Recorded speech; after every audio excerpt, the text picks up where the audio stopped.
Well, howdy there, Internet people. It's Belle again. So today, we're going to talk about why Putin is so slow to respond. Ukraine's special military operation on Russian territory is still happening, and Russia's been slow to respond, very slow. So far, Ukrainian forces have captured about 500 square miles. That's about the size of Los Angeles, or it's about half the size of Rhode Island. Okay, enough fun. For viewers pretty much everywhere but the U.S., it's about 1,300 square kilometers. This started on August 6th, and Russia has not yet mounted a meaningful counter to the push into their country. So what's happening? Russia's invasion of Ukraine and the 2.5 years that followed has drained Russian military strength. The conflict has chewed up resources at a pace that is hard to really comprehend. Russia has started pulling older and older equipment out of long-term storage to meet the increasing demands of the grinder. As a recent example, they pulled M46 howitzers and pressed them back into service. For context, they were designed while Truman was President of the United States, and the most recent production run occurred more than 50 years ago. This indicates Putin is low on equipment. Russia's had a difficult time getting troops to fight in Ukraine, and as the war drags on, the domestic political risks of mobilization grow.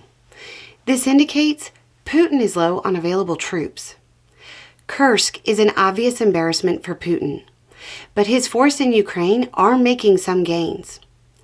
All of this leads to a situation where Putin might be facing some decision paralysis. He doesn't have the equipment to deal with the incursion by rolling out modern tech. Meanwhile, Ukrainian drones are reaching Moscow. His available troops to move to Kursk are mostly conscripts or not combat arms troops, so he's unlikely to be able to deploy them successfully against battle-hardened Ukrainian forces. He has combat-experienced troops, but they're deployed to Ukraine. In fact, he recently pulled some of the VDV and redeployed them. If he pulled too many from Ukraine, his forces will lose the initiative, and they might start losing ground in Ukraine. If he orders a full mobilization, he might cause widespread civic unrest. If he allows the incursion to go unanswered, he loses the invincible image he has. He's trying to shift blame to local and regional authorities, but there's no telling if the Russian people will accept that answer. This is all before you get to the international poker game where everybody's cheating. If he fails to defeat the Ukrainians in Kursk, how can he possibly continue to pretend that he's ready to go toe-to-toe with NATO? If he can't go toe-to-toe with NATO, and that becomes the domestic perception, how can he possibly remain leader?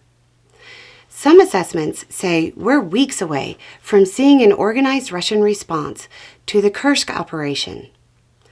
Putin's slow response to the situation is probably troubling the Russian elites that he needs to stay in power.